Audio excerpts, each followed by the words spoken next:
A very good morning, students. Last time we have discussed about the electric field intensity due to the point charge, 2 point charge system और number of the point charge system की वजह से electric field intensity के बारे में discuss किया था। ठीक, आज उसी से रिलेटेड हम लोग न्यूमेरिकल सॉल्व करेंगे। तो let's see for the numerical. क्या बोला गया फर्स्ट न्यूमेरिकल में, the 2 point charges of 2 × 10⁻⁷ coulomb. 2 point charges दिए हैं, इन दोनों पॉइंट चार्जेस की वैल्यू हमारे पास दी हुई है। ठीक है, दिस इज द Q1 की वैल्यू बोली हुई है 2 × 10⁻⁷ कूलम एंड 1 × 10⁻⁷ कूलम।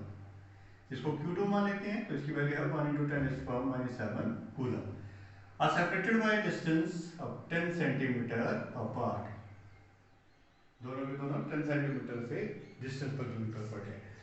क्या बोला गया है कि what is the magnitude of the field produced by either charge at the other side. हमें बोला गया है कि भाई इलेक्ट्रिक फील्ड इंटेंसिटी बताओ, ये चार्ज इस पॉइंट पर कितना प्रोड्यूस करेगा और ये वाला चार्ज इस पॉइंट के ऊपर कितनी इलेक्ट्रिक फील्ड इंटेंसिटी को प्रोड्यूस करेगा। तो इसी चीज के हम रिलेटेड करेंगे इसको सॉल्व। तो जैसा कि हम लोगों ने इलेक्ट्रिक फील्ड इंटेंसिटी के बारे में किया हुआ है, तो उसका फार्मूला क्या होता है, E = KQ/R²। ठीक है, तो हमारे पास K तो कांस्टेंट होता है। ठीक है, Q1 Q2 दोनों दिए हुए हैं 10 सेंटीमीटर। अब यहाँ पे देखने वाली बात यह है, ये जो कूलम है K की वैल्यू जो आएगी वो सारी की सारी SI सिस्टम में होती है, बट ये जो 10 सेंटीमीटर डिस्टेंस हमें दिया है that is in the CGS system. हमें इसको कन्वर्ट करना पड़ेगा। ठीक है, तो जो R की वैल्यू हमारे पास 10 सेंटीमीटर है, इसको हम कन्वर्ट कर देते हैं SI में। कैसे? By multiplying 10⁻²। ठीक है, इनटू आ जाएगा मीटर, यानी कि हमने इसको किस में कन्वर्ट कर दिया, मीटर में कन्वर्ट कर दिया। क्लियर बात है। अब इसको हम इससे और मॉडिफाई कर सकते हैं ऐसे, क्यों, एक जीरो के साथ एक जीरो कैंसिल आउट हो जाएगी, तो ये बचेगा 10⁻⁻1 मीटर बनेगा। तो that comes out to be the value of the R। अब हमारे पास जितने भी पैरामीटर्स हैं सारे के सारे किसमें आ गए, SI सिस्टम में आ गए। Now we can apply the formula here, but the formula for the electric field intensity due to single point charge, ये वाला चार्ज इसके ऊपर कितनी इलेक्ट्रिक फील्ड इंटेंसिटी प्रोड्यूस कर रहा है वो कैलकुलेट करनी है। तो E will comes out to be KQ1/R²। ये फार्मूला होता था। ठीक है, now apply this formula. So E will comes out to be that is K की वैल्यू कितनी होती है 9 × 10⁻⁹ मल्टीप्लाई बाय Q1 देखो यहाँ पे हमारे पास कितना दिया हुआ है 2 × 10⁻⁻7 whole divided by R²। R की वैल्यू कितनी है 10⁻⁻1 का whole square. On calculating all this value 9 × 2 को मैंने सेपरेट कर दिया और पावर वाले टर्म को आपने डिफरेंट कर देना है। ठीक है, तो पावर वाले टर्म है 10⁻9 मल्टीप्लाई बाय 10⁻⁻7 और 10 की पावर -1 का होल स्क्वायर कितना -2, तो -2 ऊपर जाएगा तो ये बन जाएगा 10 की पावर +2। ठीक है, तो 9 2 का 18 और यहाँ पे कैलकुलेट करो भाई कितना बनता है 9 2 11, 11 में 7 जाएंगे तो कितने रह जाएंगे 4, तो ये बचेगा 10⁻⁴। ठीक है, न्यूटन कूलम इनवर्स बन जाती है।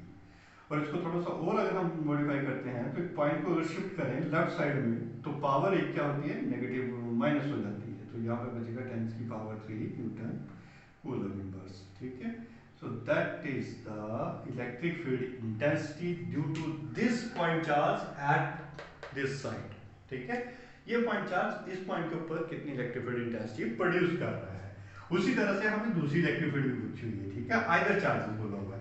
अब ये वाला चार्ज इसके ऊपर कितनी इलेक्ट्रिक फील्ड इंटेंसिटी प्रोड्यूस करेगा, तो इसके लिए कैलकुलेट करते हैं E2, इसके लिए E2 मान लेते हैं, ये E1 था। ठीक है, तो इसके लिए E2 की कैलकुलेट करते हैं KQ2/R² वैल्यू डाल दो फिर से 9 × 10⁻9 और Q2 की वैल्यू देखो कितनी है 1 × 10⁻⁻7 whole divided by R²। R कितना बोला हुआ है 10⁻⁻1 का होल स्क्वायर, तो ये बन जाएगा 10⁻²। ठीक है, नाउ कैलकुलेट दिस वैल्यू 9 1 9 और 10 की पावर 4, ये ऊपर जाएगा प्लस हो जाएगा 11 में 7 के 4 बच जाएगा। ठीक है, न्यूटन कूलम इनवर्स। और एक पॉइंट शिफ्ट करते हैं तो 0.9 × 10⁻³ Newton coulomb inverse.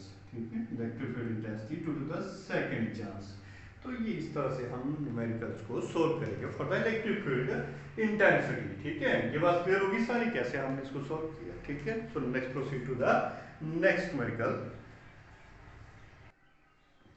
Okay, here we go for the next numericals. क्या है नेक्स्ट न्यूमेरिकल में? 2 point charges of plus 5 into 10 raised to power minus 19 coulomb and 20 into 10 raised to power minus 19 coulomb are separated by a distance of the 2 meter। दो charges है भाई हमारे पास, एक charge ये है और एक चार्ज ये है। ठीक है, दोनों के बीच की जो सेपरेशन बोली हुई है दैट इज द 2 सेंटीमीटर। या इसको सेपरेशन को हम सिंपल r से डिनोट कर देते हैं ताकि हमें कैलकुलेशन करने में प्रॉब्लम ना आए। ठीक है, कि r डिस्टेंस हमने कंसीडर कर लिया। This is the charge q1 and this is the charge q2। ठीक है, आगे देखो क्या होता है। Find a point on the line joining then at electric field is 0। मतलब इन दोनों पॉइंट्स की वजह से हमें एक पॉइंट ऐसा फाइंड आउट करना है, एक सर्टेन डिस्टेंस फाइंड आउट करनी है उस पॉइंट की जहां पर इन दोनों पॉइंट चार्जेस की वजह से इलेक्ट्रिक फील्ड कितनी हो जाए? 0 हो जाए। तो एज यूजुअल हम लोगों ने पहले भी किया हुआ है कि भाई दो पॉजिटिव चार्जेस की अगर हम इलेक्ट्रिक फील्ड लाइंस ड्रॉ करते हैं तो कुछ इस तरीके से जाती हैं इलेक्ट्रिक लाइंस। मतलब यहाँ पे एक न्यूट्रल पॉइंट होता है। ठीक है, इन दोनों की वजह से इलेक्ट्रिक फील्ड इंटेंसिटी का कोई असर नहीं होता है एट दिस पर्टिकुलर पॉइंट। जब दोनों का अमाउंट सेम होता है तो ऑब्वियसली वो सेंटर में ही होगा। ठीक है, बट यहाँ पे दोनों चार्जेस के अमाउंट जो है वो डिफरेंट है, एक में 5 है दूसरा कितना है 20 है। ठीक है, तो इन दोनों की वजह से वो पॉइंट कैलकुलेट करना है। तो हम यहाँ पे कंसीडर कर लेते हैं कि भाई वो पॉइंट समवेयर हियर यहाँ पे होगा। ठीक है, तो इस डिस्टेंस को हम x मान लेते हैं कि भाई ये डिस्टेंस x है। तो भाई इस पॉइंट से लेके इस पॉइंट के बीच में डिस्टेंस कितना बचा? वो फिर r माइनस x। ठीक है, r माइनस x डिस्टेंस बचा। हमें ये r की वैल्यू कैलकुलेट करनी है। किसकी वैल्यू कैलकुलेट करनी है? हमें r की value calculate, so not r, x की वैल्यू हमें कैलकुलेट करनी है। r is the given one.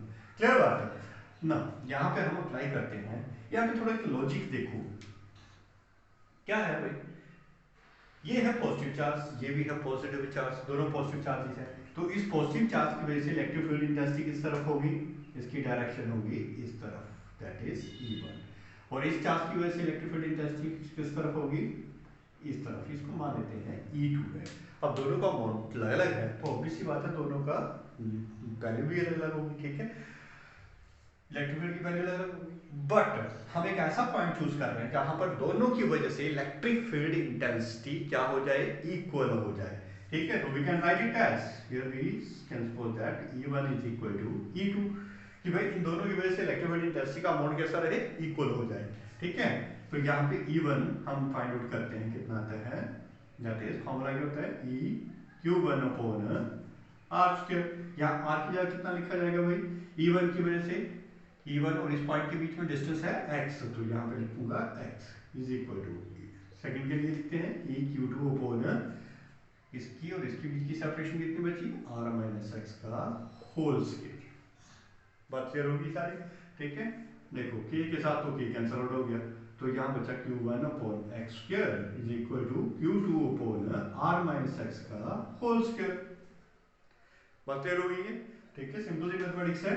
तो यहाँ पे इसको थोड़ा सा अरेंज कर लेते हैं। तो r माइनस ऑफ x का whole square upon x square is equal to, यहाँ पे बचेगा Q2 अपॉन Q1। ठीक है, वैल्यू सब्स्टिट्यूट कर देते हैं भाई।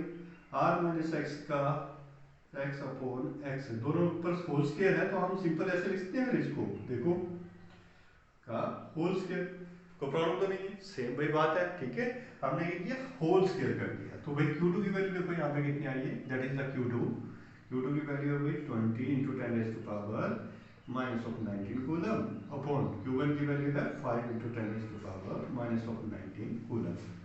19 कूलम कैंसिल आउट, 5 4 का 20, तो यहाँ बचा r minus of x upon x का whole square is equal to 4। एक काम करते हैं भाई, स्क्वायर को परे तरफ ले जाते हैं। तो जब स्क्वायर को परे तरफ लेके गए तो r minus of x upon x will comes out to be under root of 4। तो r minus of x upon x will comes out to be what? 2 आ जाएगा, 2 वैल्यू 2 ही आएगी ना, under root of 4 will comes out to be 2। So the r minus of x is equal to, x को इस तरफ ले जाते हैं 2 times of x, so r is equal to 2x minus plus हो जाएगा, इस तरफ आएगा तो So R is equal to 3x, so x will comes out to be what? R upon 3. Now we are given with the value of the R. R की value हमारे देखो यहाँ पे कितना बोला हुआ है 2 सेंटीमीटर. टोटल डिस्टेंस कितना था? 2 सेंटीमीटर था दोनों चार्जेस के बीच में. So we can substitute now. So x will comes out to be 2 upon 3. So on calculating this value, it will comes out to be 0.6. ठीक है. एंड कितने बचे फिर 0 लगाए 6 6 18 2 0 फिर 0.66. So x will comes out to be approximately 0.6 metre. Second place लिखने की जरूरत नहीं होती है, अप्रोक्सीमेट इतना ही आंसर हमारे पास काफी है. ठीक है. तो this is the value of the distance at where the electric field intensity will comes out to be 0. क्या हो जाएगा? इलेक्ट्रिक फील्ड इंटेंसिटी दोनों पॉइंट चार्जेस की वजह से कितने हो जाएगी? 0 हो जाएगी. क्लियर हुई बात सारी ये? ठीक है.